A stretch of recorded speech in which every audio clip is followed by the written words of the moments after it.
The world just finished the deadliest war ever, so of course, everyone wants round two! America and the Soviet Union glare across the map like angry neighbors, make their own nukes, grab half the planet, and yell at each other.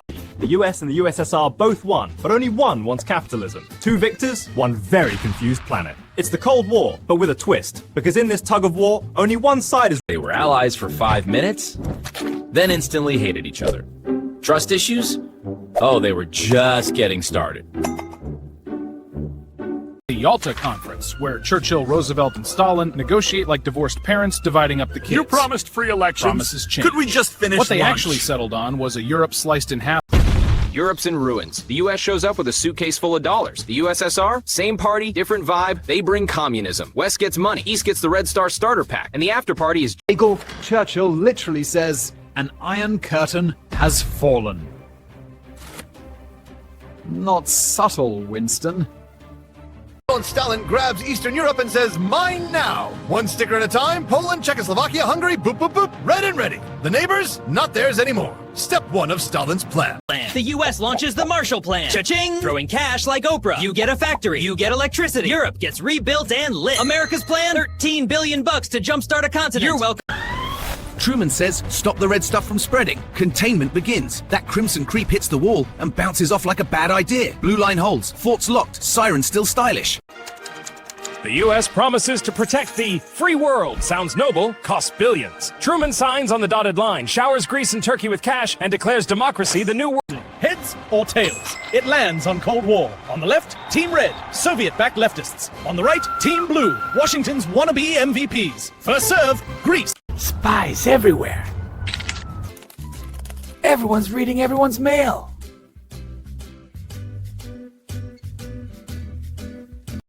America's got nukes. Stalin wants some too. Uh-oh. What happens next leaves an imprint. Literally, one flash, one shadow, and a brand new arms race on the horizon.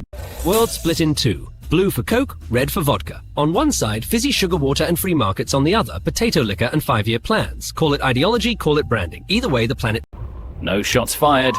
Yet. But the world's temperature? Definitely dropping. Frost creeping in from every direction, nerves cracking right alongside it. Keep it cool. After World War II, Germany got carved into 4 awkward pieces, like a pizza nobody ordered. British slice here, Soviet slice there, with the Americans, and French stuck with the other 2 floppy bits. Like Berlin's deep inside Soviet land, but everyone wants a piece. You've got one very grumpy Red Army guard keeping watch, and look at that, 3 Western flags elbowing their way into the city like uninvited dinner guests. One city, two worlds. Capitalism on one side, communism on the other. West Berlin wakes up to coffee, pop records, and too many neon signs. East Berlin queues up for bread under a watchtower. Same streets. Stalin's mad the West won't leave Berlin, so he plays hardball. He slams the rail and road shut, thinking he'll starve the city into his camp. But the Allies call his bluff with a round-the-clock airlift, dropping bread and fuel by the ton. Berlin eats, Stalin fumes. Blockade, bam! Stalin blocks all roads and rails. Berlin's officially grounded. Every truck, every train, stopped cold. City of 2 million, sealed off like last night's leftovers. June 1948. No food, no fuel, just vibes and despair. Berlin, winter 48. The fridge is empty, the tank's on E, and the only thing heating this place is sarcasm. Welcome to the block, literally. So the Allies say, fine, we'll fly everything in. Enter the Berlin airlift. Instead of trains, planes. Instead of shopping bags, airdropped goodie baskets. The Operation, over 200,000 flights, all to keep Berliners fed. That's commitment or insanity. Either way, grocery bags rain from the sky, and people actually cheered. Let's even drop candy for kids! The Cold War just got sweet. Boxes of chocolate and gum floated down on tiny parachutes, turning bomber runs into sugar deliveries. Kids loved it, and so did they. Stalin slams the door on West Berlin, hoping hunger will turn them red. But the city just plugs in the neon, and the Allies fly in dinner. Result? His big power move fizzles like a week-old soda. No. After 11 months, the blockade's over. Capitalism wins the first round. The wall's not up yet, but the divide is. Another brick, another hammer swing, and suddenly neighbors become pen pals from opposite planets. Blue side, red side, same street, different reality. East. Western countries form NATO. The no communists allowed. Joseph Stalin's not impressed, so he drafts his own Red Club, handpicking the neighbors. Membership pending. Introducing the Warsaw Pact, sharing secrets, coming 1955. By 1949, the Cold War is official. Earth just got a blue and red filter. Lines are drawn. Germany gets sliced like a tense birthday cake, and Berlin? It's the frosting.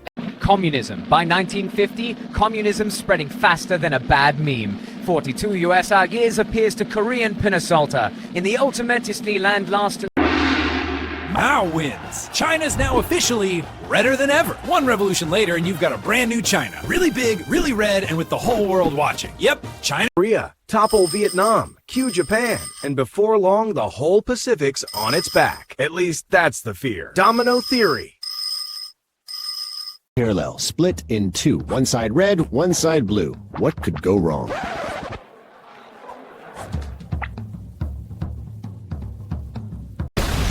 Surprise! Communism's on the move again! Red troops pour over the 38th parallel, tanks rumbling, rifles cracking, the South scrambling, underarm caught napping, and the push doesn't stop. It's arrows all the way. The United Nations goes, all right, fine, we'll fix this mess. So the blue helmets pack their bags, wave some flags, check 3 boxes, and hop on a plane like they're off to summer camp. Parachute in, plant a banner, and hey presto, peacekeeper MacArthur arrives. Big ego, bigger pipe, and way too much confidence. What does he do? Marches ashore like the leading man he thinks he is and declares, with cameras rolling of course, that he'll be back. Classic Inland landing.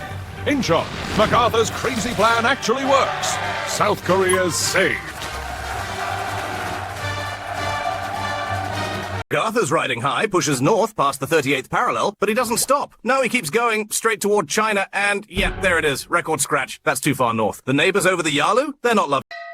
Then China jumps in. 1 million soldiers say, Surprise! yeah, the party just got a whole lot louder. The war turns into a giant tug of war. No one's winning. Everyone's tired. MacArthur says... Let's not. MacArthur floats the idea anyway. No. Maybe just a little nuke. Truman hits him with the presidential nope. And just like that, the plan gets vetoed harder than a bad sitcom pilot. Welcome... MacArthur fired. Truman fires him. Bye-bye, ego.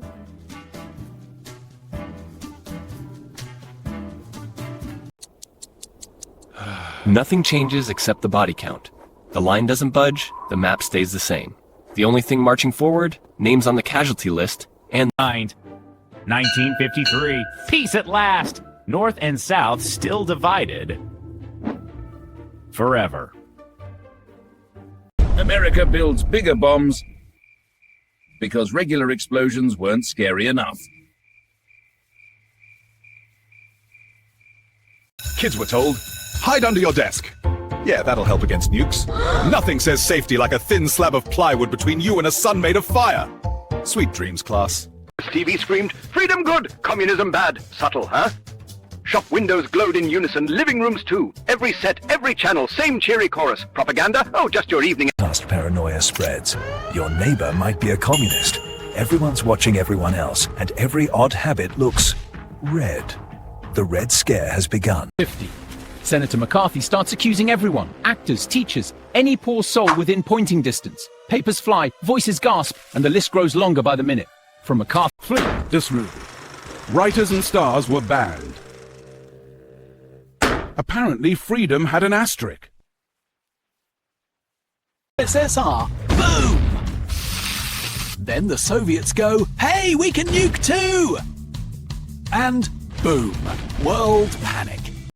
Forget nukes. Let's race to space, because science looks cooler. In 1957, the Soviets fire up Sputnik, first satellite ever. The US scrambles, orbiting John Glenn just to save face. And like that, the Soviets sent a dog to space because humans were too busy arguing. This is Laika. Strapped into a little metal can, she became the first creature to orbit Earth. She wasn't a pilot or a politician. She was just a very... 1957. Sputnik beeps, and America freaks out. A tiny Soviet ball with radio beepers suddenly circles the globe, and the US loses its cool. Suddenly, everyone's studying math. 1 minute the homework's a snooze, the next. Kids are sprouting equations like weeds and rocking wild white hairdos.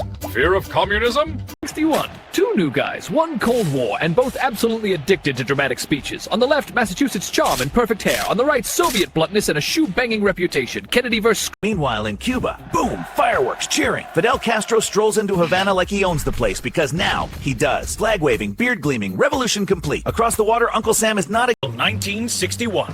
The United States decides to stroll onto a Cuban beach and topple Fidel. Easy, right? Except the plan was, well, mostly vibes. The exiles land, the defenders fire back, and the whole thing faceplants.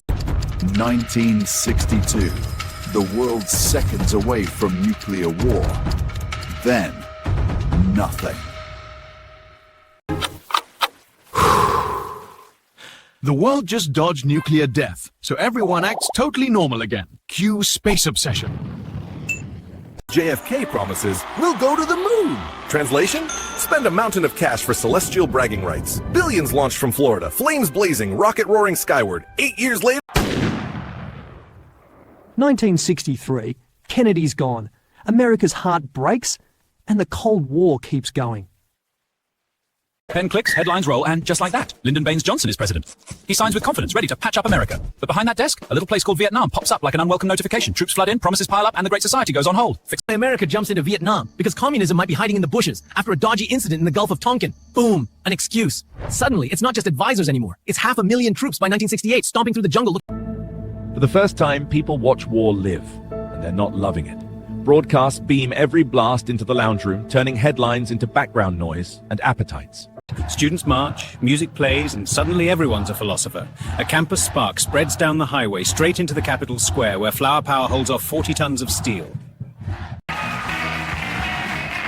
Color, freedom, chaos. The 60s go wild while politicians panic. Women, minorities, everyone fighting for rights, demanding change, voices on the streets turning into laws on the books. Because equality wasn't handed over, it was typed, marched, and voted into. 2. 1. US versus USSR. Who can reach the moon first? No pressure. Engines lit. Egos hotter. Both sides hurl tin cans across 240,000 miles of vacuum. Seconds apart, they touch down. Flags. Apollo rockets roar, billions fly. First into space, then out of the nation's pocket. The 1967 launch kicks off a lunar shopping spree. Tranquility Base here, the Eagle has landed. 1969. Armstrong steps onto the moon. Humanity finally beats gravity and communism. One small step, sure, but this now. The Soviet Union's moon program? Yeah, it face-planted. And after the Americans planted a flag on the real thing, Moscow could only muster this. Slow, reluctant applause. Nice. America wins space, but loses money, patience, and peace. Moon rocks? Priceless. The bill? $25 billion. And counting. The cost of victory isn't always worth the shot. The world stands divided, we might go. But humanity just touched the stars.